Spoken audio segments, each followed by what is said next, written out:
What's up, guys? It has been with Ben's election predictions, and today we are going to look at the people that could potentially replace Joe Biden on the ticket. Does he choose to drop out, or if he's forced out by his party? Who's the most likely Democrat to take his place to be the 2024 presidential candidate for the Democrats? Obviously, the Democratic National Convention is in August, so we have a little over a month before, in theory, that this decision is finalized. And after that debate that we just saw, there's been a lot of speculation that one of these candidates down here, and you can see their pictures, might take Joe Biden's place on the ticket. Still, and if we look at the betting odds, it's still the most people still predict Biden is the favorite, and I've said this repeatedly, and a lot of other people say this too. If Biden wants it, if he's going to stay in the race, I think it's very, very unlikely that he gets forced out.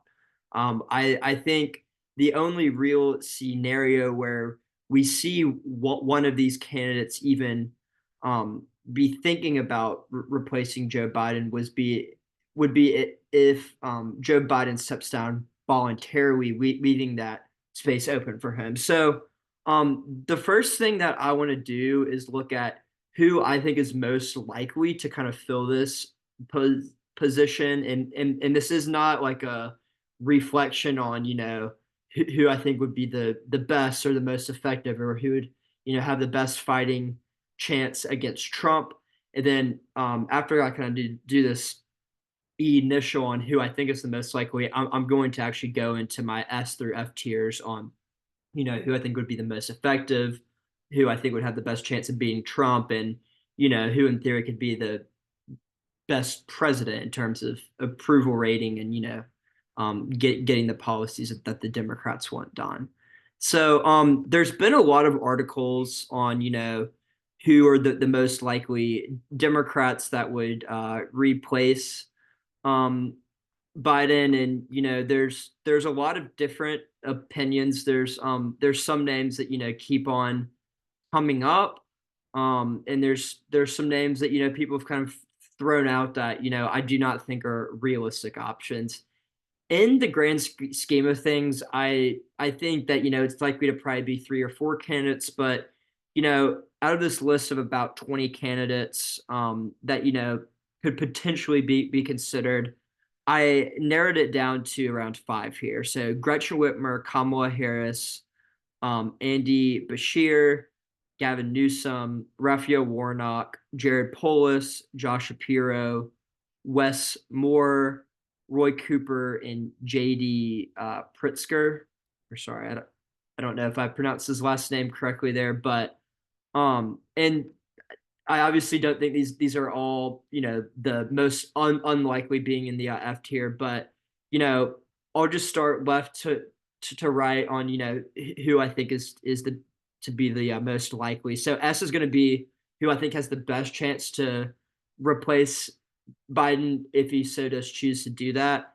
And then the F tier will be the most unlikely, and obviously I think these people are not even in the running, so that's why I didn't even include them. So starting from the right, starting with JD Pritzker, I mean this is actually someone who was on both of the articles that I pulled up here. So he was in the top six in the Guardian article, and was also in the top six here. He's a relatively younger guy compared to the two very old candidates that we have right now, and he's a decently popular governor in the Midwest. Like I said before, the states of Wisconsin, Michigan, and Pennsylvania are going to kind of decide the election, and um, Illinois does border both Wisconsin and Michigan, so you could argue kind of having that Midwestern appeal could help. Um, I am going to put him in this C tier, so it's not out of the realm of possibilities, but I don't think that he would be the first pick by in any means. Just because he's his national name ID isn't as good, and he's also, just not a super popular guy. All right, Roy Cooper. He's the current governor of North Carolina. He is term limited. I'm actually going to put him in the B tier. So he's a name that didn't come up in both of those articles. But North Carolina is a very important state, and it's a red state. It's a state that Trump has won twice, that Hillary Clinton could not win. Obama won it once in 2008, but while it is a swing state, it's definitely more of a Republican state. And you know, Roy Cooper is a moderate Democrat who demonstrated that he was able to win in North Carolina when he was on the same ballot as Trump and still be able to win. So and I think kind of going to the second part of the video, I actually do think he would be a very strong candidate and, stronger than a lot of these people. And even though his name isn't mentioned a lot, he is term limited. So he has, nothing, stopping him from being the nominee. And, I think he's very much in the same lane as Biden, as kind of being a safe, more moderate pick than, some of the more out there candidates like Bernie Sanders. And he has the experience, and I think it's very likely that, he would carry the state of North Carolina in the election. Next up is Wes Moore. So I know he is, a rising superstar. There have been some comparisons to Obama there. I'm actually going to leave him in the F tier just because, he just got elected 2 years ago. He's still very young. He is the governor of Maryland, but like on a national level, I'm just not convinced that, he's necessarily this rising superstar. And like I just think there's other options here that while he could be a very effective candidate, and he's done like he's raised his national profile so far for just kind of being a first term governor in the state of Maryland. I just don't see the Democrats kind of taking that risk with him. Next up is Josh Shapiro. So the reason why I put him in the D tier is just because he is the governor of a swing state, and like I don't see any scenario where he would lose the state of Pennsylvania, which I very much think will be the tipping point state. I still think he kind of runs to the same problem as Wes Moore. He is a first term governor, but I think because of his electoral strength and the fact that he won Pennsylvania by 15 points in a midterm where the Democrats were not expected to do very well. This maybe will, raise his profile, and like maybe I would even put him in the C tier as I'm kind of talking my way through it. Jared Polis is the next candidate, very similar to Wes Moore and Josh Shapiro. First turn governor. While I do think that he's a very compelling pick, and he would be the first gay president. He would be the first Jewish president. Um, I I just still think he is very young, and he's been willing to be a little bit more critical than Biden than some of the other candidates. So I just don't think the Democratic establishment would necessarily go around him. And you've seen his name brought up some, um, Jared Polis. So that's why I'm putting him in the D tier instead of the F tier. But there you go. So next up is Raphael Warnock. I actually am gonna put him in the D tier. Like, well, I don't think he's very likely to be chosen, just because he's doing very well in the Senate. He has demonstrated that he's been able to win Georgia twice, and Georgia state that Biden was very narrowly able to win. But like Raphael Warnock, like Roy Cooper, has demonstrated that they can win in traditionally Republican areas. And I think he's someone that the Democratic establishment could rally around. I frankly just don't think Raphael Warnock wants it, and he's not going to be really vying for it. So that's why I don't really see him as being a very likely choice to replace Biden. Next up is Gavin Newsom, and like if if you look at the betting odds, he's the favorite to replace Joe Biden on Polymarket, similar type thing.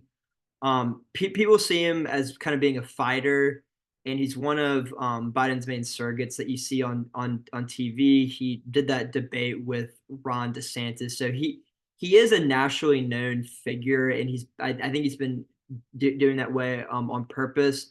I still don't see him as being the natural successor to Joe Biden. He is the governor of California. He's not super popular. He got recalled, even though California is a very blue state. Those races were maybe, a little bit closer. I mean, still landslide margins, but I think Gavin Newsom has this perception, with this like slick back hair that he's like a total rock star, but he still isn't that popular. Yet, yes, he's a fighter, but I just um I don't really get the hype where it's like everyone assumes, oh, Biden drops out, it's definitely going to be Gavin Newsom, and um, I might just skip to her now.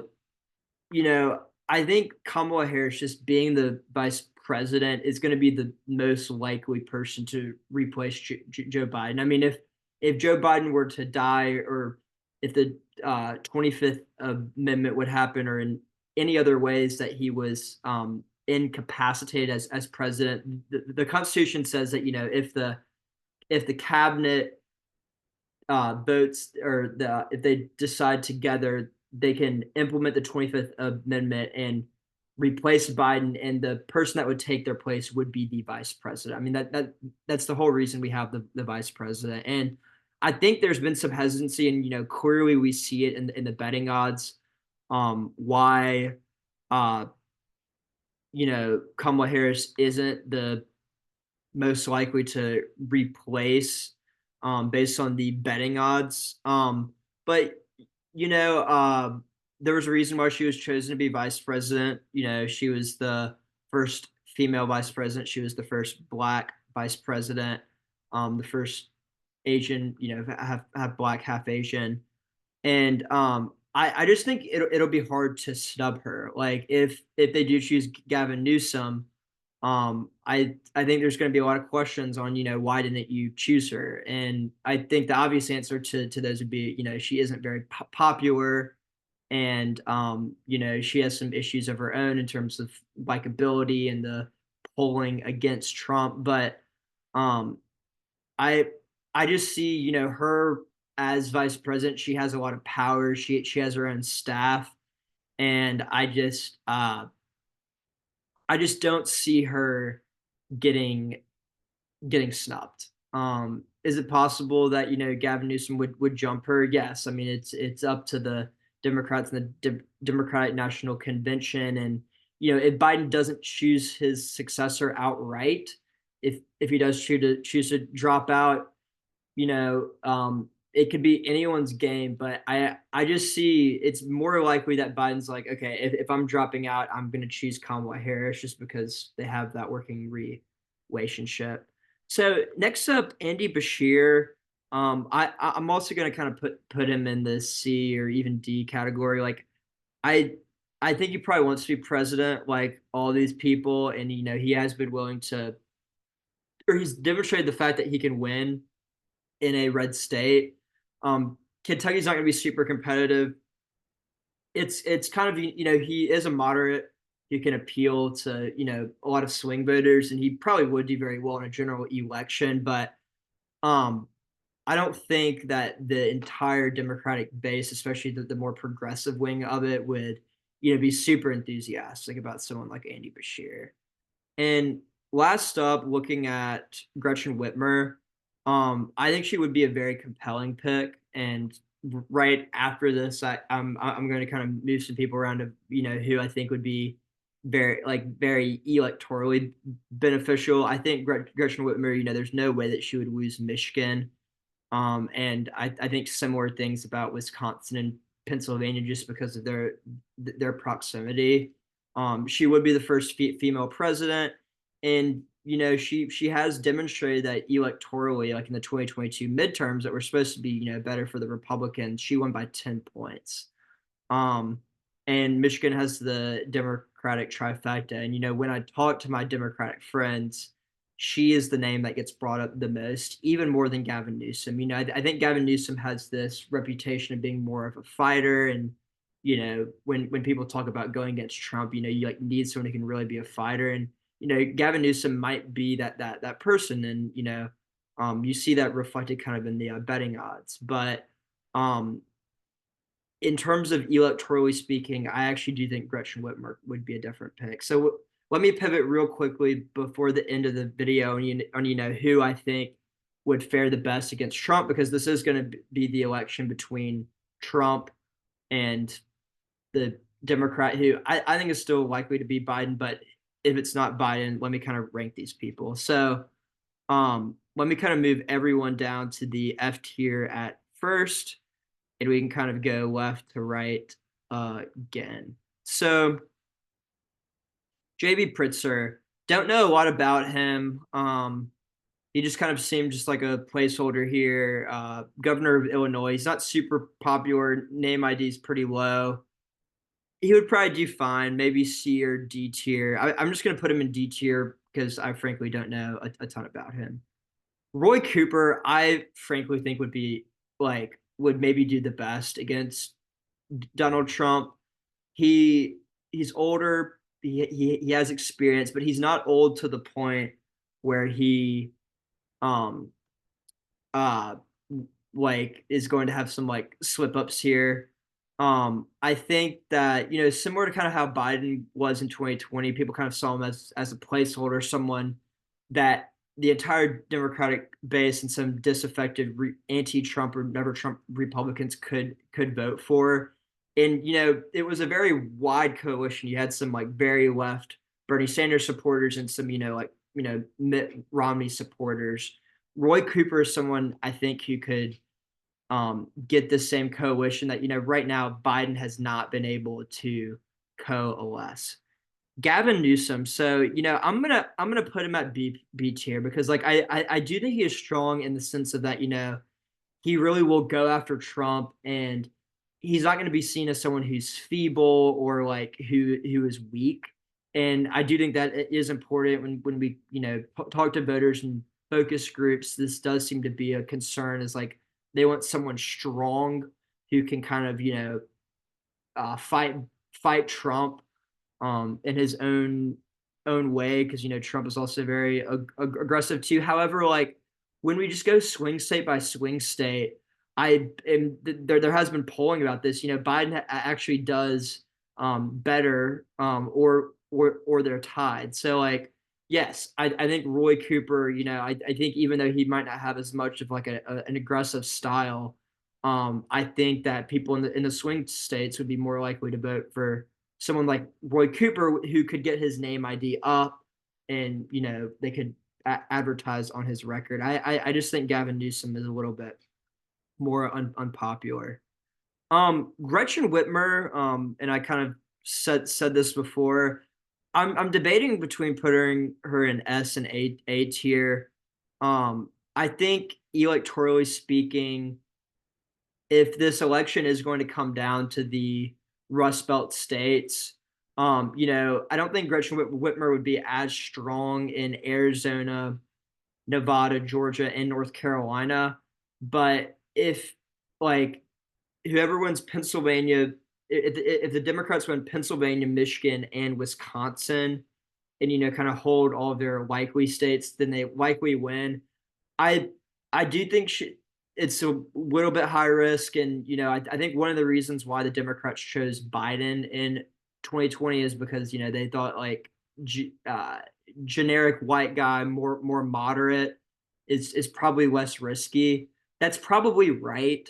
I do think Gretchen Whitmer is much stronger than I think I frankly think that Gretchen Whitmer would probably do better than Biden would right now.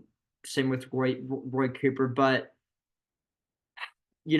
because and I'll be honest, we've never had a woman president. Does that mean that there's some sexism? I mean, some voters have said that.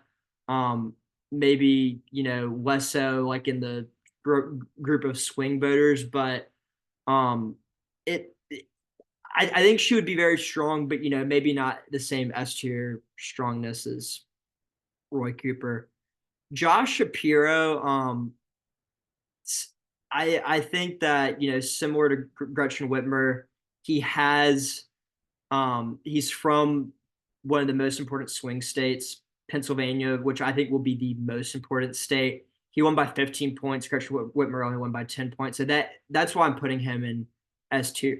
He obviously is a first term governor, but his electoral strength in 2022, I think, just shows that, he would be able to appeal to those swing voters that, Trump and Biden really both struggle to appeal to. And, I really don't even think this election would be close. Like, you know, would Josh Shapiro piss off some Democrats who maybe want a more progressive policy? Yes. But if you're purely talking about who is the most likely to beat Donald Trump, Josh Shapiro, I think, is your best option, even more so than Roy Cooper. But I think because he is so moderate and maybe willing to back things like school choice and able to get in fights with the teachers union, that might stop him, from the Democrats choosing him. Andy Bashir, I'm not going to put him in the same S tier level as these other candidates, which I think are, you know, they're governors of swing states. To win in a deep red state like Kentucky, you do have to be very popular. But I actually could see Andy Bashir, making some of the progressive left even angrier than, some of these other candidates that are governors of swing states. And I think this could hurt him in terms of turnout. However, I do think all four of these candidates in the S through A tier would be more likely than not to beat Trump. Gavin Newsom, I think it's about even. Even Trump could be favored. So I basically think in the candidates B and below, Trump would probably be slightly favored, and then A through S, I think that they would be favored to beat Biden or to beat Trump. Raphael Warnock, I'm just gonna put in B tier probably. He is kind of a newer senator. Georgia's obviously a swing state. I just don't see him having the same appeal in the Rust Belt as like some of these other candidates. I think Georgia, he very well could, win Georgia like he did in 2020 and 2022. However, what you're giving up in maybe some of the other states, I think could hurt more. Kamala Harris, who I said is the most likely pick to be chosen, I really think she's a C tier candidate. I mean, she has the name ID. She is the current vice president. However, it's been demonstrated in poll after poll after poll that people just don't really like her. And she has some baggage being the prosecutor in California, and she kind of has that same unlikability factor that I think a lot of people attributed to Hillary Clinton.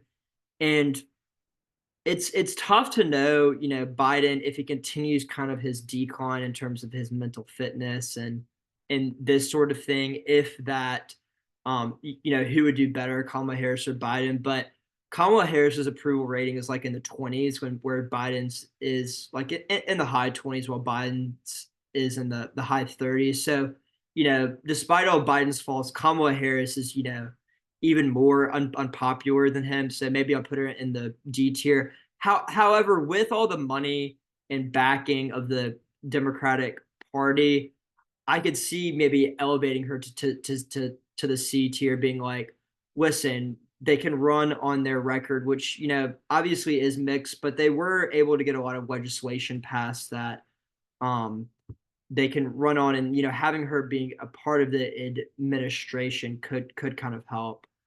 Jared Polis, I think he's a little bit untested. Is America, ready to vote for its first, gay non-Christian candidate? I think that could have some baggage, but he unfortunately, because I don't think those things really should matter, but uh, he did do very well in Colorado, and he so he could be a very compelling candidate in 2028. I also just think his name ID isn't super high, and he's a first term governor in a non-swing state.